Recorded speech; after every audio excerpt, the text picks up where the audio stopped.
sacerdoce royal. Et ces notions sont très importantes. Il faut que vous puissiez savoir cela. Parce que c'est en sachant cela que même tu peux te garder de beaucoup de choses. Si tu ignores cela, tu ne vas pas bien expliquer cela à une soeur. Il y a ce problème dont je vais parler aujourd'hui. Ta vie, tu chutes, tu demandes pardon à Dieu, Seigneur. Si nous avons un avocat auprès du Père, tu continues chaque fois tes mêmes prières. Encore 6 mois après, Seigneur, je demande pardon. Je te demande pardon. Tu retournes encore dans les mêmes travers. Je ne veux pas que tu puisses continuer. Amen. Amen. Amen. Amen. Jésus est venu avec la grâce et la vérité. Cette personne qui est comme un prisonnier à qui on a fait la grâce présidentielle.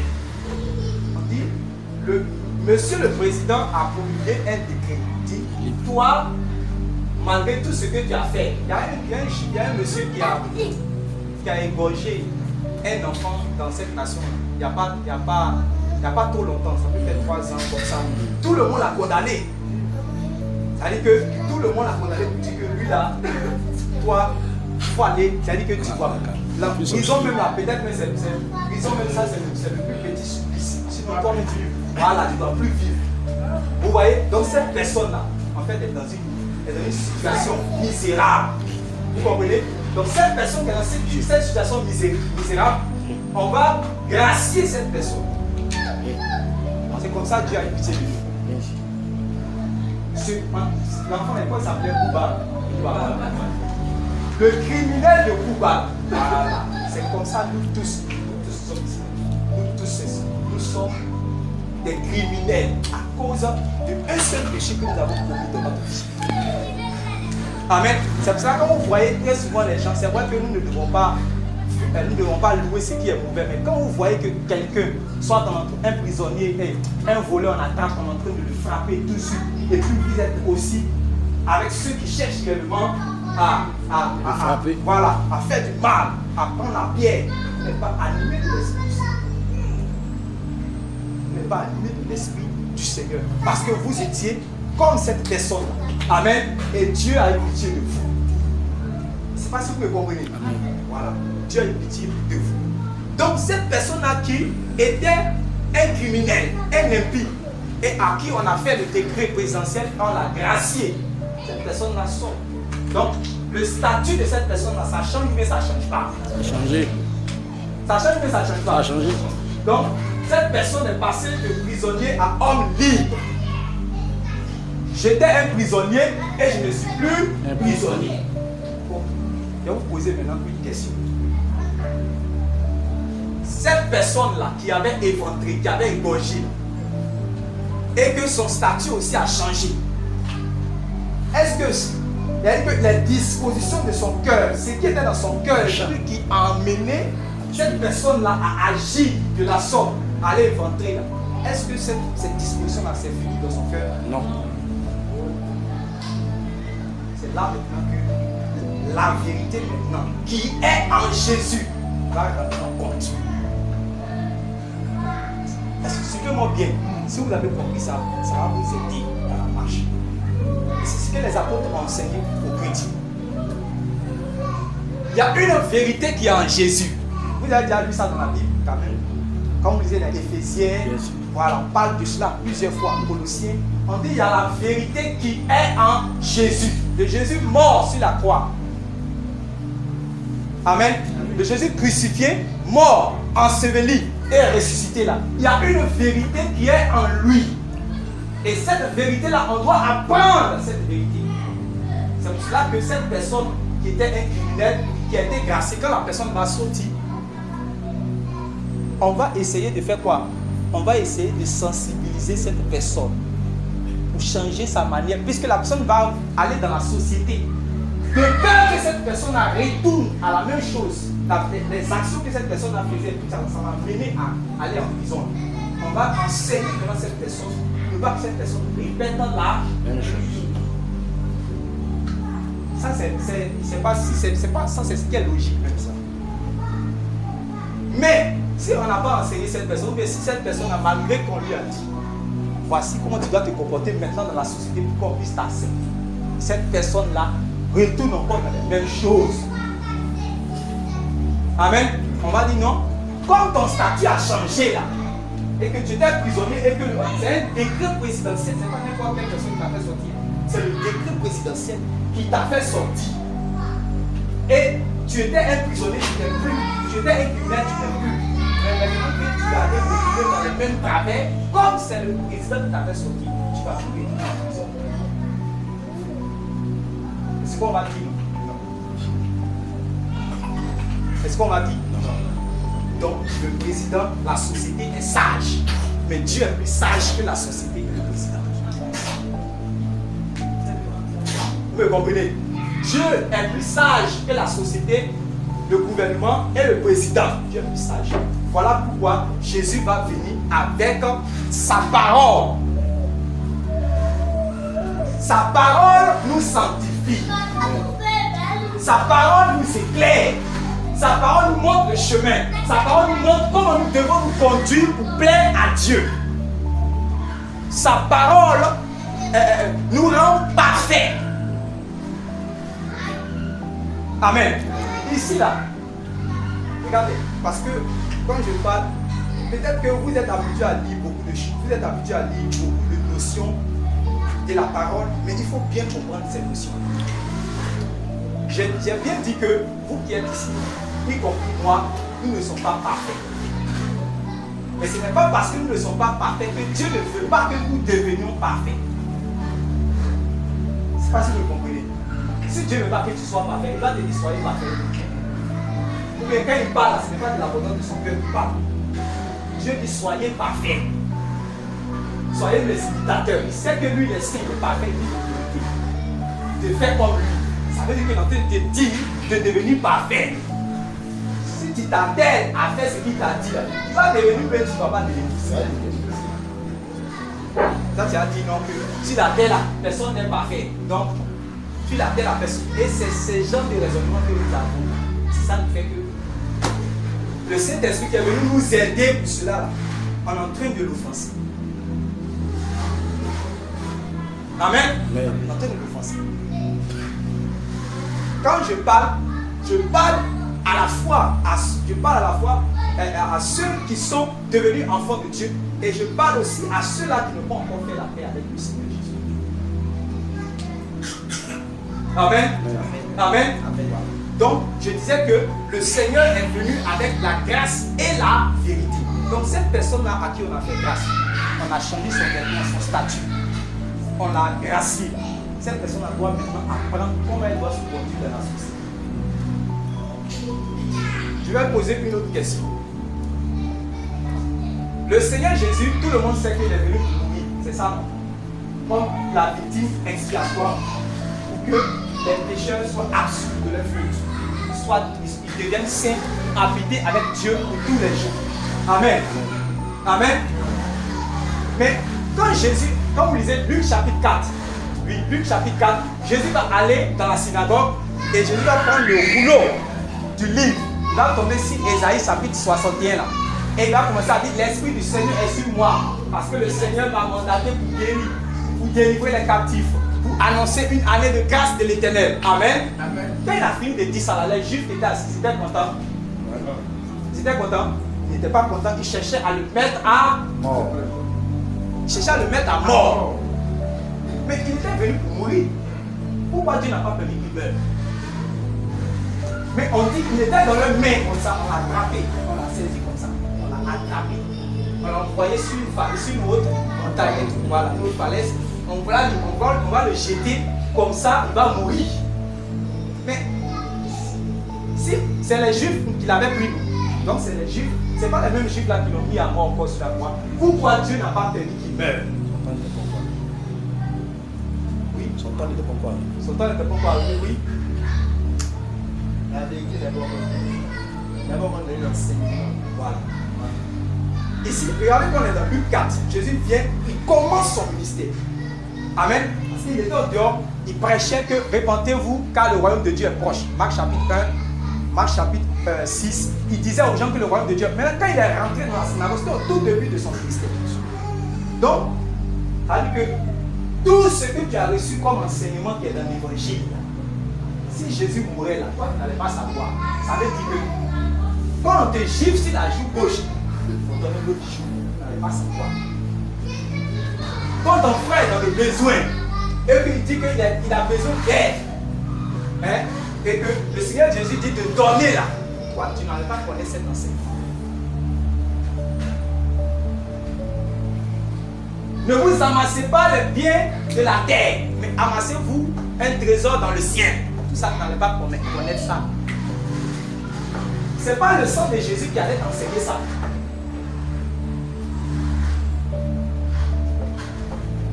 Écoutez-moi bien. Écoutez-moi bien. Ce n'est pas le sang de Jésus qui allait. Dieu sait que ça, son sang là, c'est pas ça. Jésus doit enseigner les gens pour qu'ils puissent connaître ses voies. Jésus n'est pas venu seulement pour mourir à la croix. Il est venu certes pour mourir à la croix, mais il est venu aussi pour enseigner les voies justes et saintes de son Père. Il faut que les hommes connaissent ces voies-là. C'est ça que quand vous allez rentrer dans le Nouveau Testament, les apôtres ont appelé ça sainte doctrine. Ça, Jésus avait dit cela dans les évangiles. Comment un homme doit marcher pour qu'il puisse être agréable à Dieu sur cette terre-là. Jésus a enseigné cela. Quand même il a vu d'autres personnes marcher un peu comme ça, il leur disait que c'est bien, continue comme ça. Comme les Nathanaël et autres là. Vous comprenez? Amen. Voilà. Les voies justes de Dieu. Nous devons marcher dans ces voies-là pour être appelés véritablement enfants de Dieu. Ça ne sera pas quelque chose de théorique mais de magie. Je déclare que je suis enfant de Dieu. Et alors, quand tu finis de déclarer, on veut voir si tu es quelqu'un enfant de Dieu. Quand tu finis de dire que je suis enfant de Dieu, je suis enfant de Dieu, ce n'est pas dans la bouche qu'on dit, les apôtres ont enseigné ça. Jésus même a enseigné ça. Il dit par contre, on va reconnaître ceux qui sont enfants de Dieu et ceux qui sont enfants de Dieu. La filiation avec Dieu et puis avec Satan. Ce n'est pas parce que quelqu'un se déclare que je suis enfant de Satan mais je suis enfant de Dieu qu'il est enfant de Dieu. Ce n'est pas suffisant. Amen. S'il révèle la nature du diable, il est du diable. S'il révèle la nature de Dieu, il est de Dieu. Amen. Amen. Voilà. Donc, ce n'est pas les œuvres qu'on va reconnaître à le fruit comme tu dis ces gens. D'ailleurs, même le jugement qui va venir là, c'est ce que Jean-Baptiste a dit. Il dit c'est Dieu va juger les hommes selon quoi? Les œuvres. Les œuvres là, mais ça veut dire quoi? Selon les actions. Oui, Dieu veut écouter, oui. Leur conduite, oui. Les actes, leurs actions, leur comportement. Donc la vie chrétienne là, c'est plus qu'une confession. C'est un comportement, c'est une conduite. C'est ça que Jésus est venu enseigner.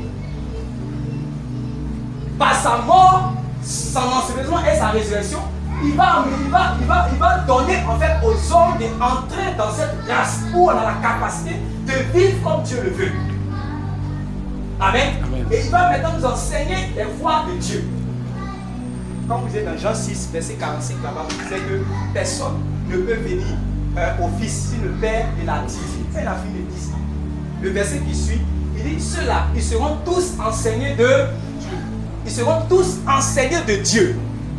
Donc Dieu doit délivrer un enseignement aux hommes qui vont le suivre. Et s'ils ne respectent pas cet enseignement, même s'ils ont cru que Jésus est mort eux, que Jésus est enseveli eux, que Jésus est ressuscité eux, ils ne vont pas rentrer au ciel.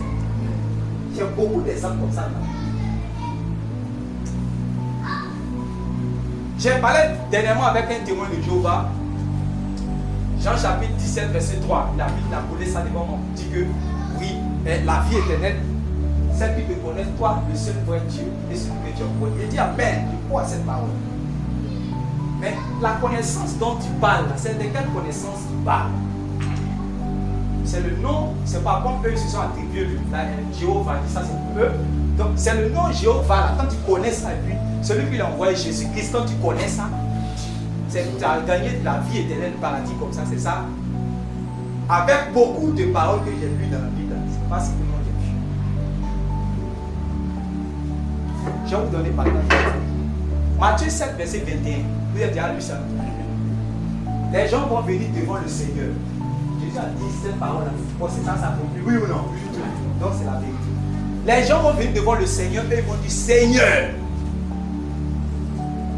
N'est-ce pas? N'avons-nous pas chassé les démons? Est-ce que c'est son nom de bail? Est-ce son nom de combien? Est-ce que son nom de féticheur? Au nom de Jésus. Parce que Jésus a dit voici les miracles qui accompagneront ceux qui auront cru. Ça veut dire que ces personnes n'ont cru, mais n'ont pas cru. Mais pensez que vous allez dire que quand tu crois là, c'est fini, tu t'auras au ciel, mais quelle que soit ta vie, tu t'auras au ciel. Les gens ont cru, mais ils ne vont pas terminer au ciel. Ils ne vont pas rentrer dans le paradis de Dieu. Parce qu'ils sont comme la femme de Lot. Quand on a fait sortir de Sodome et Gomorrhe, les autres gens ont attrapé sa mère. Comme tu ne veux pas sortir, nous on va te tirer pour sortir.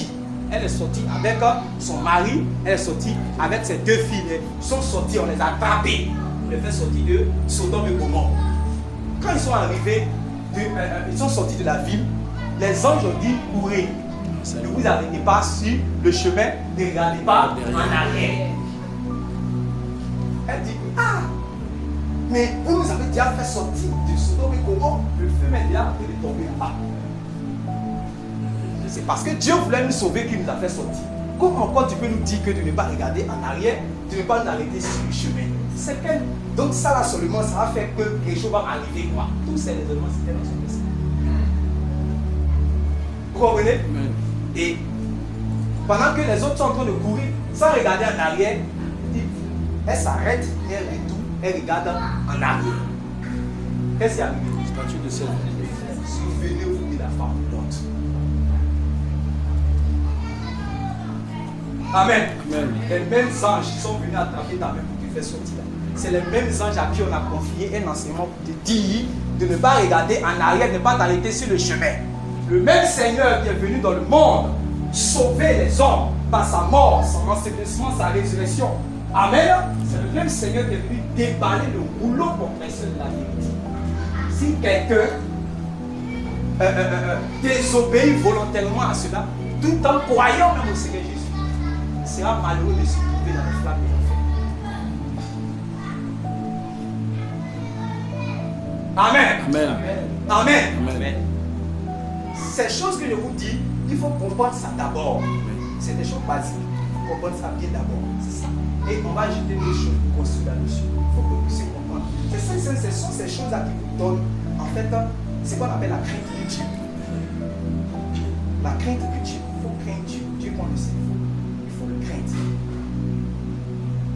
L'apôtre Paul disait quelque part, si vous connaissez la bonté et la sévérité de Dieu à la fois. Il y a les gens qui connaissent seulement que la bonté de Dieu.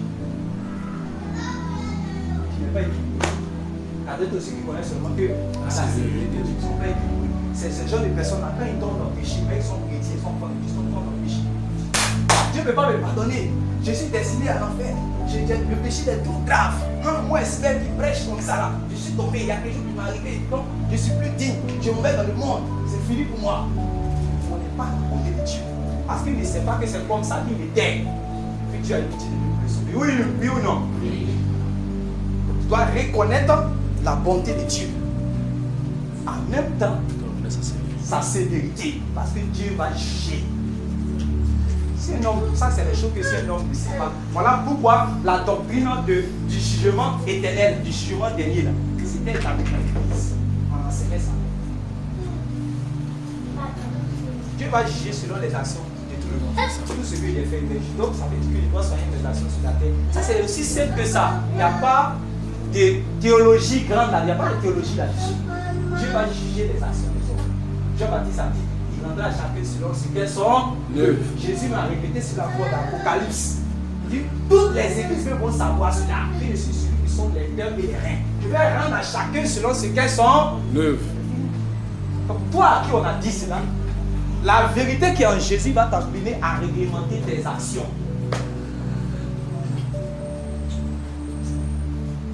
Alléluia. Alléluia. Apprenons-nous de la femme de Lot. Les autres ont reçu l'enseignement des anges après être sortis de Sodome et Gomorrhe. Nous sommes sortis du monde, oui ou non? Oui. Le monde de péché, l'abomination, tout ce qu'on faisait dans le monde, le Seigneur Jésus a dit de nous a fait sortir. Amen. L'évangile sa mort, son enseignement et sa résurrection qui nous a été annoncée. Nous avons cru en cela. Et par miracle, nous sommes devenus enfants de Dieu. Parce que nous avons répondu à son appel. Amen. Amen. Amen. Mais quand nous sommes sortis du monde là, quand nous sommes sortis du monde et que nous sommes venus maintenant spirituellement dans le royaume de Dieu, si nous ne veillons pas, si nous ne croyons pas Dieu, si nous ne veillons pas sur ce que le Seigneur nous a annoncé, on nous est fini comme la femme de Lot. Aujourd'hui, sur le chemin réellement, il la marche, il y a beaucoup de personnes qui sont des statues pour ça. Amen. Amen. Oui, aujourd'hui c'est dimanche, les gens ont rempli les assemblées, c'est bon. Le nom du Seigneur sera glorifié, c'est bon. Mais d'autres ont encore le vie du monde. Ils ne veulent pas renoncer, ils ne veulent pas se débarrasser de cela. Ils veulent continuer réellement à servir 2 maîtres à la fois. C'est cela que Jacques va appeler adultère. Parce qu'il veut avoir 2 maris. Que Dieu, le Seigneur Jésus est son mari, en même temps le monde aussi est son mari. Alléluia. Il faut choisir. Ne pas servir 2 maîtres à la fois. Quand il aime un là, tu ne peux pas aimer l'autre en même temps à la fois. Jésus dit c'est pas possible. Alléluia. Amen. C'est pas possible. Et dans les affaires de cœur là, Jésus, lui c'est le spécialiste. Il connaît cœur. Il connaît cœur. Tu ne peux pas le tromper. Si Jésus dit à notre bien-aimé frère, ange, m'aimes-tu? Il a dit à Pierre. Ange va réfléchir 2 fois d'abord. Si moi je dis à Ange, m'aimes-tu? Il peut me dire oui. Amen. Il me dit oui, il n'y a pas de souci. C'est le Seigneur Jésus. M'aimes-tu? En même temps qu'il dit m'aimes-tu, tout ton scanner, il a réduit. Alléluia. Est-ce que tu m'entends? J'ai dit, il a fait ton scanner, puis il a pris tout ce qu'il y a à l'intérieur de toi avant de te demander, m'aimes-tu? Donc tu n'as pas le droit à l'erreur. Tu dois lui dire la vérité. Vous comprenez? Voilà. Parce qu'ils sont les cœurs et les reins. Si tous les chrétiens pouvaient savoir ces vérités-là, même mensonge, on n'allait pas se mentir. Mais comment faire un enfant de Dieu continue à mentir dans l'assemblée, à son frère, à sa soeur? Comme ça, quand Jésus a demandé à Pierre, même-tu? Pierre m'a commencé. Il sait que celui qui a de poser la question, ce n'est pas n'importe qui. Ce n'est pas son frère Jean, bien, Thomas, ou non. C'est celui qui a déjà vu ton cœur avant de poser la question. Il faut que nous arrivions, par notre obéissance à la parole de Dieu, à un stade où le Seigneur va dire, ma fille, je connais ton amour. Est-ce que vous n'avez pas lu ça dans la Bible? Apocalypse. Je connais ton amour. Donc ça veut dire que le Seigneur a sondé la personne. Il a vu quoi? Tu peux aimer le Seigneur. Amen. En obéissant à la parole de Dieu, tu es en train de dire à Dieu que tu t'aimes. Même si tu n'as pas fait prier pour dire, Seigneur, je t'aime de tout mon cœur. Tu pleures si là, sans faire cette prière-là. Si tu es en train d'obéir aux ordonnances de Dieu, à la parole de Dieu, tu es en train de dire à Dieu, tu es en train de faire cette prière au moins 1000 fois. Amen. Amen. Donc quand il nous arrive dans notre marche, et là je vais parler de la marche. Quand il nous arrive dans notre marche, nous sommes tombés dans notre parcours. On a eu un épisode de péché, quelque chose est arrivé et on n'a pas veillé, on est tombé dans le péché, on a offensé Dieu. On doit savoir d'abord que Dieu n'aime pas cette chose-là. Amen. Parce que c'est ce que la parole de Dieu dit. Ok. Avec un cœur contrit, on va vers le Seigneur. Implorer sa miséricorde afin qu'il nous purifie et il nous relève pour continuer la marche. C'est ça? Ouais. Mais il y a des gens, pendant que les gens sont à genoux, je dis, Seigneur, hier, je suis tombé dans l'immoralité, je suis tombé dans l'émotion, il y a pris tel jour, il a volé concours, j'ai payé concours, tout Seigneur de péché, je suis tombé dedans, puis tu as senti toi-même la tristesse. Mais il y a d'autres, pendant qu'ils sont à genoux là, ils n'ont pas encore même pris des résolutions. Dieu n'a pas encore vu qu'ils sont prêts à ne plus retourner dans ce pourquoi ils sont tombés là. Marie sont en train de pleurer avec nous aussi. Mais ils vont, dès que la réunion va finir, dès que la prière va finir, il va aller là. Parce que cette disposition, ce qui a fait qu'il allait faire ça là, c'est un rôle là dans son cœur. Son Sondons-nous, c'est ça que le frère a dit tout à l'heure. Sondons-nous tous pour voir ce qui est là dans notre cœur. C'est pour ça que les frères sont venus ici, dans l'assemblée que vous fréquentez, ils sont venus. Ah, je suis tombé dans telle chose, telle chose. Je ne sais même pas. Un an après, on a fait faire une réunion de réveil spirituel, tout ce qui s'est passé, miracle s'est passé, l'église s'est passé, les gens parlaient là-dedans. Un an après, il revient encore. Frère, je vais demander pardon à Dieu. Je suis tombé là. 6 mois après encore. Donc sa vie, vous connaissez les montagnes russes. Les montagnes russes. Dans les manèges, ça fait comme ça. Ça fait comme ça. Les gens crient comme ça. Ouh, et puis après, ça devient stable. Après encore, ils crient encore. Ouh, c'est comme ça notre vie, ça va être quoi? Ne glorifie pas le nom du Seigneur. Si nous avons compris que nous devons garder la parole que le Seigneur Jésus nous a laissée. Il dit, je leur ai donné ta parole. Mon Père, je leur ai donné ta parole. C'est quand nous allons garder cette parole-là que notre vie-là ne va pas devenir comme les montagnes russes. Amen. Amen. Comme les enfants d'Israël au temps des juges. Vous avez déjà lu ces épisodes. Oui. Chaque fois, on dit les enfants d'Israël. Quand un juge est mort, les enfants d'Israël oubliaient l'Éternel, ils ont retenu encore à leur Baal et les Astartés. Ils firent encore ce qui déplaît à l'Éternel. Chaque fois, il fit encore ce qui déplaît à l'Éternel. Tu as envie de nous faire prenons un passage toujours dans Juge, là, vous allez voir. On voit Juge chapitre 10. Ça va vous laisser.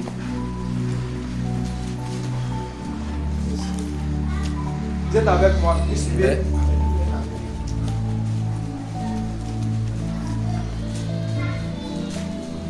Juge chapitre 10.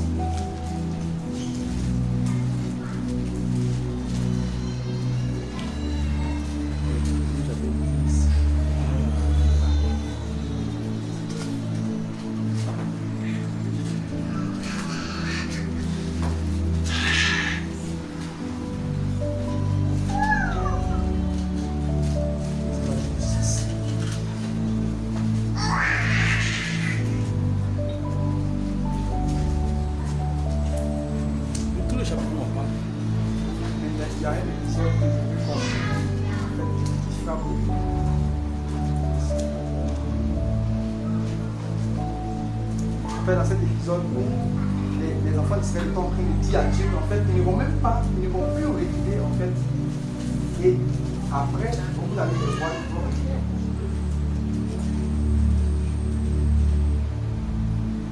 voilà, Juge chapitre 10, ils sont à partir du verset 6. Juge chapitre 10, le verset 6. Donc, bien entendu. Les enfants d'Israël firent encore ce qui déplaît à l'Éternel. Les enfants d'Israël firent encore ce qui déplaît à l'Éternel. Ils servirent les Baals et les Astartés. Ils servirent les Baals et les Astartés. Les dieux de Syrie, les dieux de Sidon, les dieux de Moab, les dieux des fils d'Ammon. Oui. Et les dieux des Philistins, et ils abandonnaient l'Éternel et ne le servirent plus. Ils abandonnaient l'Éternel et ne le servirent plus. Oui. La colère de l'Éternel s'enflamma contre Israël. Alors la colère de l'Éternel va s'enflammer contre Israël. Et il les vendit entre les mains des Philistins et entre les mains des fils d'Ammon. Oui. Ils opprimaient et écrasèrent les enfants d'Israël cette année-là. Oui. Et pendant 18 ans, tous les enfants d'Israël qui étaient de l'autre côté du Jourdain, dans le pays des Amoréens en Galade, les fils d'Ammon passèrent le Jourdain pour combattre aussi contre Juda, contre Benjamin et contre la maison d'Éphraïm.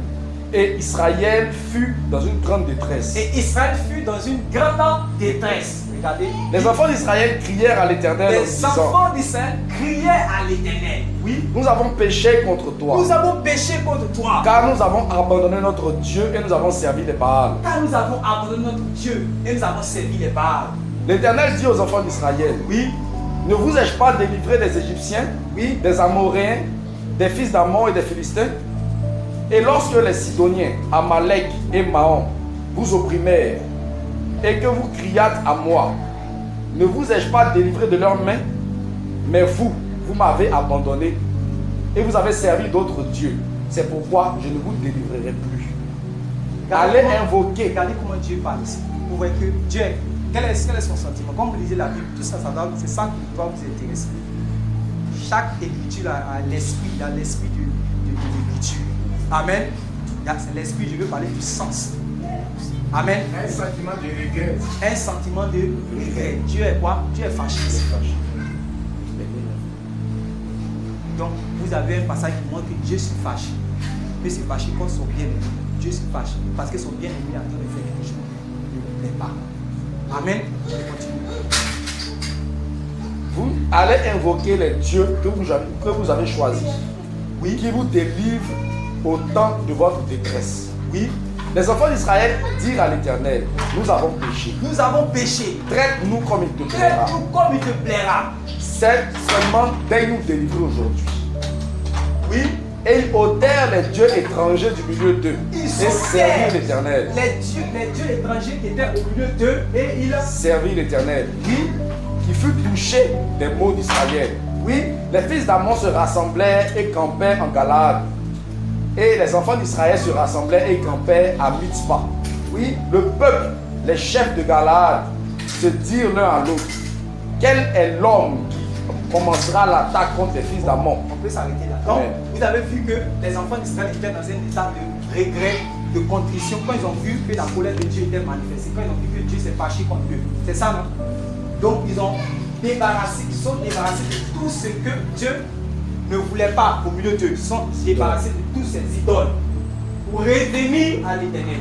Donc, comme on est en train de dire tout à l'heure, l'homme qui s'est rendu compte de son péché, qu'il a offensé Dieu, et il vient à genoux demander la miséricorde de Dieu. C'est ça, non? Et de la manière qu'ils sont en train d'implorer Dieu, si vous arrêtez là, que vous ne lisez plus le reste, vous avez l'impression que, en tout cas, ce n'est pas sûr que vous allez les trouver encore dans les Baals et les Astars. Parce que Dieu s'est fâché tellement que Dieu a dit, c'est bon Baal, allez-y le servir. Amen. C'est Dieu même qui dit, bon, allez-y servir Baal, c'est bon. C'est mieux que vous allez servir Baal. Quand vous voyez que, je ne sais pas, je vais prendre un exemple, dans les familles. Vous avez déjà vu souvent un père qui est fâché contre son enfant qui arrive sur le truc. Dehors! Il faut sortir. Il l'aime, mais en fait, c'est tellement que la chose là, c'est que cet enfant-là s'est tellement mal comporté que je devais dire. Hein? Voilà, c'est déjà l'expression. Voilà, merci. On partit comme tu as papa, tu vas vivre là-bas. Voilà. Donc, c'est comme ça que Dieu a parlé aux enfants d'Israël, tellement qu'ils ont fatigué. Mais ils ont imploré la miséricorde. Ils ont dit, pardon Seigneur, on va enlever tout. On va enlever tout ce que tu n'aimes pas. On va tout enlever ça dans notre vie. Dieu a dit, bon, ok, il a fait grâce. Quand tu lis, il faut lire encore le chapitre 13, verset 1. Chapitre 13. Donc, on a comme l'impression que vous n'allez plus entendre cet épisode encore dans le temps. Oui. Chapitre 13, verset 1. Oui. Les enfants d'Israël firent encore ce qui déplaît à l'Éternel.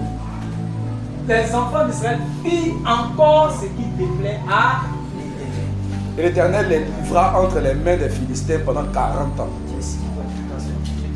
Amen. Qu'est-ce qui n'a pas marché?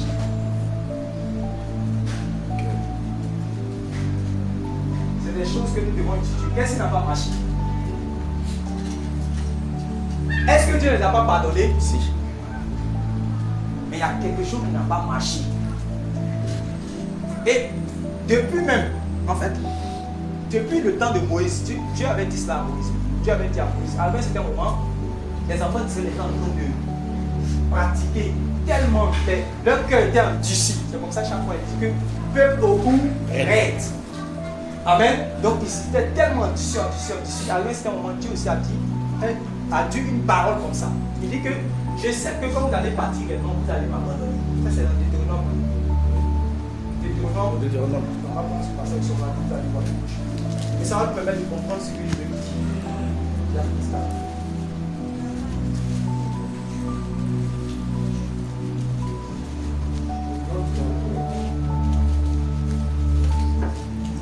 Deutéronome. Disons même le verset 19 là.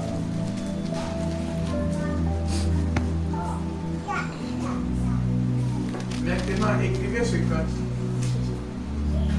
Enseigne-le aux enfants d'Israël. Mets-le dans leur bouche et que ce cantique les serve. Je témoigne contre les enfants d'Israël. car je mènerai ce peuple dans les pays que j'ai juré à ses pères de lui donner. Pays où coule le lait et le miel.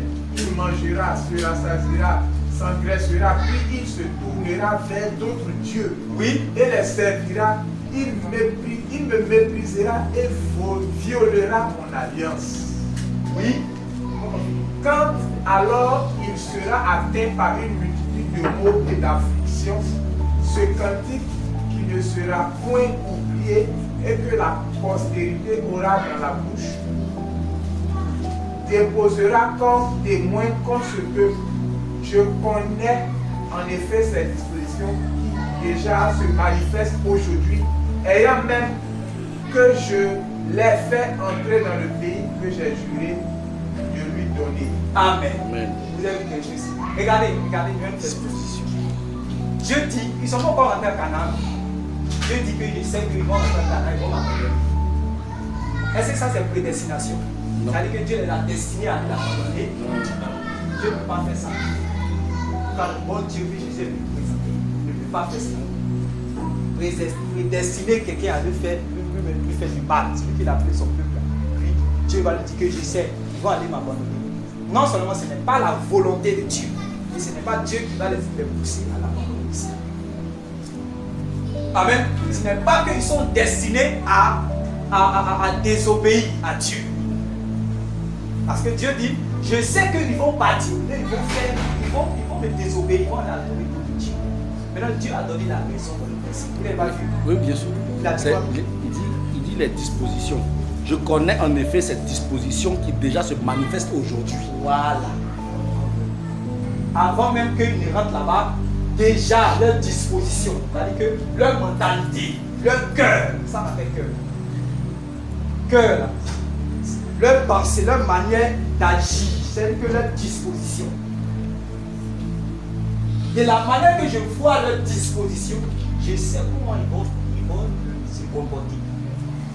De la manière que je vois leur cœur, c'est ce que le frère disait dans son enseignement. De la manière que je vois leur cœur, l'état de leur cœur, leur disposition, je suis sûr qu'ils vont finir. Amen. Amen. Voilà. Sinon, Dieu ne les a pas destinés à lui faire du mal. Il ne les a pas destinés à ça. Mais c'est parce que eux-mêmes, là, leur cœur n'était pas préparé. Regardez des gens, par exemple, quand on fait sortir en Égypte, quand ils sont sortis de l'Égypte, il y avait beaucoup. Est-ce qu'ils ne sont pas sortis avec le troupeau? Ils sont sortis avec le bétail, beaucoup même. Ils arrivent dans le désert. Ils disent à Dieu que d'abord ils ont faim, Dieu a envoyé mal, ils ont mangé. Il dit que chaque fois on va manger la manne. Il faut changer un peu le menu. Il faut donner d'autres menus. Donc Dieu va m'envoyer des cailles à viande. Mais ils se sont plaints de manger la viande. Alors que eux-mêmes sont sortis avec quoi? Mais tu as comme l'impression qu'il n'y a pas de viande dans le pays là. Tellement que leur cœur est méchant. Voilà. Ils sont sortis avec le bétail. Mais tu as comme l'impression quand tu lis là qu'il n'y a pas de viande dans tout le pays. Ça manquait. Oh, il y a viande. C'est pour ça que quand Dieu les donnait, vous voyez, c'est quoi? Dieu même là, la bénédiction qu'il a donnée là, c'était comme une punition en même temps pour quand vous regardez, comme vous dites. Parce que leur cœur là, leur disposition, ils n'avaient pas. Et ce sont des dispositions là que Dieu n'a pas données. Amen. Amen. Leurs cœurs sont d'ici. Leurs cœurs sont d'ici. Ils n'ont pas un changement de mentalité, leur manière de voir là. C'est pas. Et Dieu sait qu'ils vont forcément désobéir. C'est pour cela maintenant que notre frère réellement nous dit de faire attention à l'état de notre cœur. Et si vous lisez dans Psaume 51, vous avez lu Psaume 51, où David fait la prière, son plaidoyer, après d'avoir commis l'adultère avec la femme du Bathsheba. Voilà. Vous allez voir que quand Dieu va envoyer le prophète Nathan, il sera convaincu du péché. Psaume 51 nous relate comment David va faire son plaidoyer, il va demander à Dieu. Et je vous dis, quand vous lisez cet épisode-là, Psaume 51, ça ne s'est pas passé en un temps seulement, c'est-à-dire qu'aujourd'hui, en un jour, non. Il a cherché réellement le pardon à c'est pas quelque chose qu'il a commis et puis un jour à même les filles à commis. Non. Il avait demandé pardon là seulement, mais depuis là, il ne sent pas la paix dans son cœur. Et la grossesse, ça a duré combien de temps? Voilà, jusqu'à ce que l'enfant même vienne et meure. Vous comprenez cela? Voilà. Donc il y a eu un temps où David cherchait réellement à se rapprocher de Dieu. Amen. Amen. Il y a envie de vous dire des choses. Écoutez-moi bien, mes frères. C'est ça. Devenir enfant de Dieu. Écoutez-moi bien. Peut-être que vous avez déjà vu cet épisode où vous êtes tombé dans un péché. Vous êtes parti vers Dieu qui pardonne, qui est miséricordieux, qui est lent à la colère, qui est plein de bonté. Mais quand vous êtes mis à lui devant, vous demandez pardon. Peut-être vous avez fait toute la vie, vous avez demandé pardon. Mais vous sentez que il vous a pas pardonné. Vous avez demandé pardon. Encore, demain encore, vous êtes dedans. Peut-être qu'il vous a fallu peut-être un temps. En fait, Dieu n'a pas encore vu que réellement la personne là, il n'a pas encore vu, il n'a pas encore vu l'état même de contrition. Les gens qui viennent demander pardon à Dieu, mais tu sais que quand Dieu comme quelqu'un, c'est le camarade du quartier.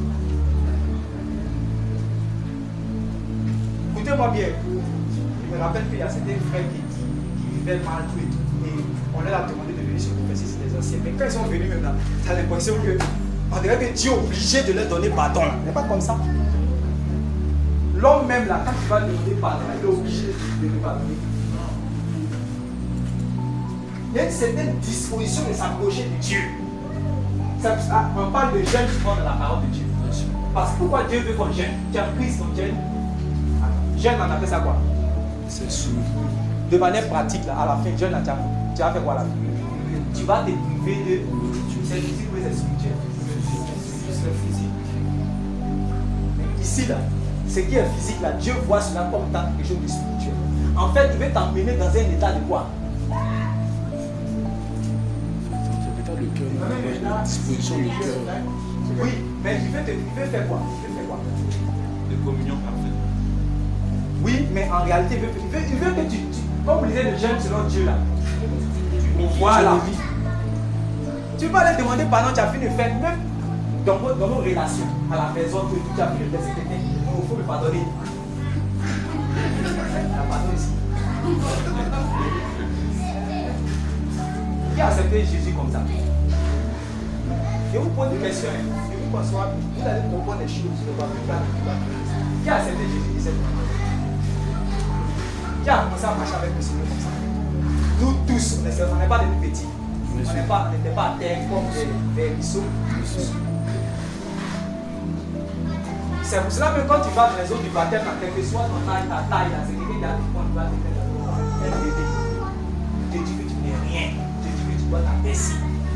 C'est pour ça que ça approche de Dieu. Amen. David cherche Dieu, obtenir. Regardez quand il fait cette prière-là, il demande à Dieu, Seigneur, lave-moi avec les hommes, Seigneur, aie compassion. Il demande à Dieu que Dieu lui pardonne. Mais ça a pris du temps. Il a cherché réellement Dieu. Maintenant, quand vous prenez le psaume 51, on va prendre tous le psaume 51. Regardez. Psaume 51, on va lire à partir du verset 7 jusqu'à le verset 9, non? Mais toi même. C'est là qu'il commence à plaider. Ok, vas-y. Psaume 51, le verset 3. Oh Dieu, aie pitié de moi dans ta bonté. Oui. Selon ta grande miséricorde, efface mes transgressions. Oui. Lave-moi complètement de mon iniquité et purifie-moi de mon péché. Oui. Car je reconnais mes transgressions et mon péché est constamment devant moi. Oui. J'ai péché contre toi seul. Où est l'esprit là? Tout mon péché est quoi? Constamment devant moi. On dit que ce n'est pas un jour d'affaire de ça. Ce n'est pas un jour qu'il a fait le péché. Il cherchait Dieu même. Mais chaque fois, il dit le péché n'est quoi? Constamment. Devant lui. J'ai péché. Une question pour lui. Si vous plaît, vous dites quelque chose toute la semaine. C'est maintenant que vous avez la parole. Tout tous les péchés, ça mène à la mort. Oui ou non? Vous avez ça. Dans la vie chrétienne, tous les péchés ne sont pas les mêmes. On ne met pas les mêmes sens. Tout ça, là, tu vas aller à la mort. Tout ça, ça mène à la mort, oui. Mais tous les péchés ne sont pas les mêmes. Après d'avoir bien lu la Bible, tu vois. C'est pour ça qu'il t'arrive que souvent tu as fait, tu as péché dans ta vie, tu as demandé pardon à Dieu. Aussitôt tu t'es senti bon.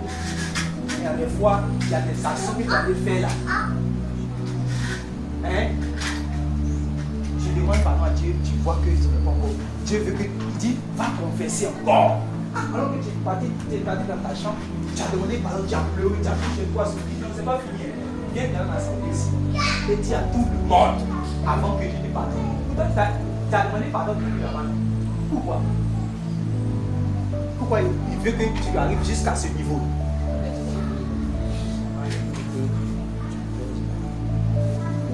Et vous allez voir encore, il y a plusieurs. Vous voyez, comment on appelle ça? Comme vous dites dans Corinthiens. Est-ce que tous ceux qui étaient dans l'église de Corinthe, eux tous étaient des parfaits? Non. Il y avait des personnes qui se comportaient mal, qui étaient charnelles, qui étaient dans les partis pris, d'autres étaient dans comment on appelle ça, la gourmandise, d'autres étaient dans le désordre, tout et tout. Tout ça, Dieu n'aimait pas cela. Mais est-ce que pour cela, on a mis quelqu'un au dehors de l'église? Hein? Mais il y a quelqu'un qui a fait quelque chose là. Quand il a fait quelque chose là, pour ça, la vie dehors. Dieu veut le conseiller comme ça. Peut-être une fois, une autre fois, on va parler de ça. Tous les péchés, Dieu n'aime pas. Il a deux choses de faire. Je pense que moi, je suis là comme ça, avec toute cette connaissance que j'ai, que Dieu m'a donnée par la grâce. J'enseigne aux gens. Je vais me lever un bon matin, moi, Estelle, qui est devenu en Christ et serviteur de Dieu. Je vais me lever comme ça, il va aller tomber ma femme. Il va venir pécher. Ou bien je vais dans mon coin là-bas, il va venir droit du Seigneur. Il demande pardon, pourquoi pitié de nous? Tu as pas laissé. Non. Là, tu vas chez ta femme. Va le dire. Ce que tu as fait. Si tu ne peux pas être pardonné. Parce que ça, tu vois cela, quelque chose de grave. Amen. Amen. C'est pour cela que vous allez voir comment Paul en train de parler quand il y avait l'immoralité dans l'église. Vous voyez, il allait jusqu'à en train d'expliquer même que quand tu pêches, tu pêches, tu fais l'impudicité là. Il est en train de détailler au point de montrer comment ce péché-là n'est pas ça. Dieu n'aime pas ça. Voilà. Et il a montré qu'il y a des gens qui vivent de cette manière-là. Quand on voit qu'ils vivent volontairement de cette manière, on doit même les écarter même de l'église. Ça veut dire que c'est quelque chose que Dieu n'aime pas. Comme vous voyez dans l'Ancien Testament, il y a des péchés que Dieu sanctionnait avec sévérité. Ça veut dire que c'est comme ça qu'il n'aime pas la chose. Quand on voyait que dans l'Ancien Testament, ceux qui commettaient l'adultère, par exemple, on les mettait devant l'assemblée comme ça. Et puis quand il y a eu témoin, ils ont dit que c'est véritablement ça. On lapidait la personne. Dieu disait que c'était pour ôter le mal du milieu de son peuple.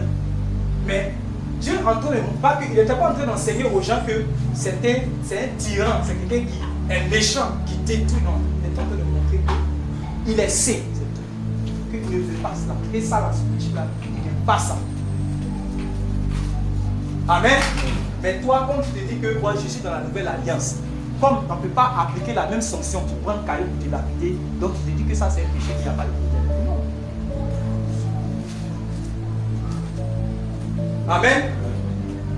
Amen. Donc, il dit, mon péché là est constamment devant ma face. Marie qui cherche Dieu, mais mon péché est constamment devant sa face. C'est ça, c'est pensé. Que Dieu nous garde dans ses voies au nom de Jésus. Amen. Que la croix de Christ soit plantée dans notre cœur au nom de Jésus. Continue, s'il te plaît. Car j'ai péché contre toi seul. Oui. Et j'ai fait ce qui est mal à tes yeux. Oui. En sorte que tu seras juste dans ta sentence. Oui. Sans reproche dans ton jugement. Voici, je suis né dans l'iniquité. Oui. Et ma mère m'a conçu dans le péché. Oui. Mais tu veux que la vérité soit au fond de mon cœur. Fais donc pénétrer la sagesse au-dedans de moi. Oui. Purifie-moi avec l'hysope. Et je serai pur. Verset 9. Oui. Allons-y. Et je serai plus blanc que la neige. Oui. Annonce-moi l'allégresse et la joie. et les eaux que tu as brisées se réjouiront. Oui. Détourne ton regard de mes péchés, efface toutes mes iniquités. Oui. Ô Dieu, crée en moi un cœur pur, renouvelle en moi un esprit bien disposé. Amen. C'est le verset 12 là. Oh Dieu, crée en moi un cœur pur, renouvelle en moi un esprit bien disposé. Donc, premièrement, il a demandé à Dieu de voir de purifier ses péchés, de le laver, pas ça. Quand on te lave, et qu'on t'a pardonné, tu reçois le pardon des péchés et tu reçois la purification. Et là, si tu es purifié, c'est la preuve. La purification, c'est la preuve que tu es absous, tu es pardonné. Quand tu étais absous, tu étais pardonné. David sait que ça ne s'arrête pas là. Il dit à Dieu, toi qui as fini de me purifier et de me pardonner, fais quoi? Crée en moi un cœur pur. Va fabriquer un cœur. C'est quel cœur il parle ici? La Disposition. Cœur pur que l'on entend parler ici. Ce n'est pas que Dieu va fabriquer, va créer un cœur pur. Ce sont ces dispositions. Ce qui l'a mené, tout ce qui l'a mené à aller commettre ces choses. C'est ça, il dit à Dieu d'enlever ça pour changer. Est-ce que vous me comprenez? Je ne sais pas si vous me suivez. Crée en moi un cœur pur. Et si vous ne savez pas ce qu'il est en train de dire, la virgule, le reste dit quoi? Crée en moi. Renouvelle en moi un esprit bien disposé. Renouvelle en moi un esprit bien disposé. Voilà. Oh Dieu, crée en moi un cœur pur. Renouvelle en moi Un esprit bien disposé. oh Dieu, crée en moi un cœur pur. Renouvelle en moi un esprit bien disposé. Oh Dieu, crée en moi un cœur pur. Amen. Amen. Et ce cœur que Dieu doit créer en toi, ce n'est pas quelque chose de pas une baguette magique. Quand on va enseigner ça, il faut changer. Ce cœur que Dieu doit créer, ce n'est pas magique, il va nous donner un nouveau cœur. Vous allez lire par exemple dans la loi, vous allez voir que Dieu disait aux enfants d'Israël, je vais changer vos cœurs. Amen. Vous allez voir dans la même loi, Dieu disait changez vos cœurs. Amen. Entre Dieu et l'homme, qui va changer? Qui a raison? C'est pour ça que vous devez venir là. Je peux vous montrer des exemples où Dieu a dit aux enfants d'Israël, je vais changer vos cœurs. Jérémie, tout ça l'a dit. Je vais changer vos cœurs. Donc vous donnez un cœur. Vous allez voir dans même Jérémie, dans même Ézéchiel, là, Dieu encore va dire, changez votre cœur vous-même. Faites-vous circoncis vous-même. Entre les deux là, qui a raison. C'est on se laisse, c'est Dieu qui sanctifie, ou bien c'est nous-mêmes on se sanctifie. La vérité est de quel côté? Amen. C'est la jonction des deux. C'est ça qui est la vérité. C'est pas l'autre côté de la vérité. C'est pas l'autre côté. C'est la jonction des deux. C'est ça qui est. C'est comme cet enfant qui est là. Sa maman peut dire, emmenez-le au salon de la coiffure. Ou bien elle peut partir au salon de coiffure. Elle se dit quoi? Que le coiffeur est tellement fort qu'il peut faire seulement que quand elle va aller au salon de coiffure, elle va seulement faire que 10 minutes pour revenir avec l'enfant. Parce que elle sait que le coiffeur est fort. Donc, elle fait la coiffure qu'elle va choisir, c'est exact, c'est là, c'est la elle. Et puis le temps aussi, quand elle va partir, c'est 10 minutes. Elle arrive chez le coiffeur. Le coiffeur qui est fort là, et puis qui est rapide là, c'est qu'il est avec l'enfant dans le coiffeur. On se rend compte qu'on a appris dans le cœur. Pourquoi? Parce que l'enfant là, ne peut pas se laisser là-bas, là. Dieu peut vous, ben Dieu a dit, il va te donner un cœur nouveau. Et c'est sa volonté. Et il est fort qui fait cela. Amen. Amen. Mais toi, il faut le laisser faire. Si tu n'as pas laissé Dieu faire, il ne va pas faire.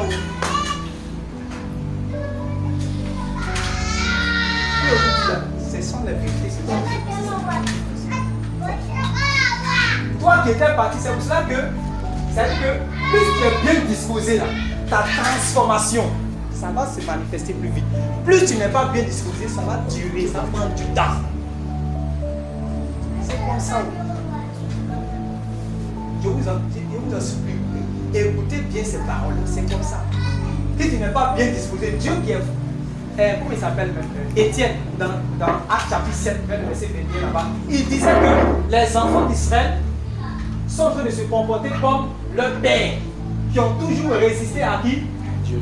Au Saint-Esprit. Donc le grand Saint-Esprit n'a pas pu résister. C'est-à-dire que le Saint-Esprit peut venir dire qu'il va faire le travail de Dieu dans ton cœur. Mais toi là, tu peux lui résister. Tu peux le Saint-Esprit, toi t'es fort, tu ne peux pas le changer. L'homme. Il y a des gens que les prédicateurs les plus excellents de la terre ne pourront pas être changés, ne pourront pas les changer. La preuve, le prédicateur le plus excellent sur la terre, c'est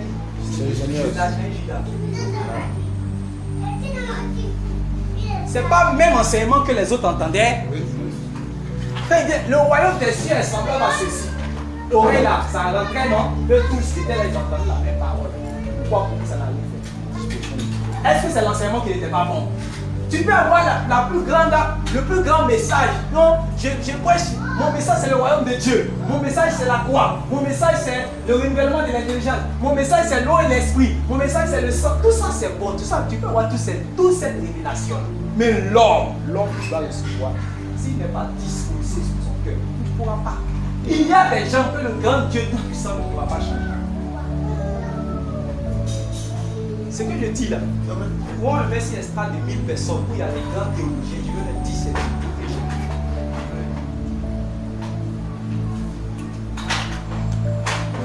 parce que le prédicateur est le plus excellent de la terre, là, sa tentative de sauvetage, sauver quelqu'un là, il y a pour certaines personnes où ça va échouer. C'est pas parce que lui n'est pas bon, c'est pas parce que c'est le père des sauveurs, lui c'est un sauveur là, il est fort dedans. Amen. Mais il y a d'autres personnes là, parce qu'ils ne sont pas disposés pour ça là, il ne pourra pas. Et cette tentative de sauvetage va échouer. C'est pour cela que le message d'aujourd'hui, c'est ce que le frère dit. Notre cœur, notre disposition. Est-ce que nous voulons que Dieu nous change? Est-ce que nous voulons que Dieu nous transforme? Est-ce que nous sommes bien disposés pour cela? Si on n'est pas bien disposé pour cela, ça va partir. Il y a des hommes qui résistent au Saint-Esprit, comme on appelle, Étienne disait, pour résister au Saint-Esprit. Les gens disent que oui, dans l'Ancien Testament, les gens n'ont pas eu le Saint-Esprit. Les gens n'ont pas eu le Saint-Esprit, que le Saint-Esprit venait sur eux, mais il n'y avait pas le Saint-Esprit. Bon, je ne vais pas parler de ça aujourd'hui. Mais j'ai beaucoup de David ne mérite pas ton esprit. Je ne mérite pas ton esprit. C'est là. Il y a encore d'autres passages. Les Joseph, les Daniel, c'était des gens qui avaient l'esprit en eux. C'est écrit dans la Bible. Après, je peux vous donner ces passages, vous allez voir. Mais il y a d'autres personnes là. Quand le Saint-Esprit est venu faire son travail, eux ne sont pas prêts. C'est pour cela, nous tous, il y a des moments où le Saint-Esprit a dit, mon fils, va visiter le ciel, va visiter le frère. Les 2000 francs qui sont là, c'est quoi que c'est pour faire la semaine qui a gagné. Donne ça au frère. Les 2000, pas de fonds, parce que lui là, ça fait un mois que c'est difficile. Toujours que le Saint-Esprit a bien obéi, toujours que le Saint-Esprit ne pas de cette manière, tu obéis. La dernière fois, tu désobéis. Amen. Il faut que le Seigneur te laisse obéir par le Saint-Esprit.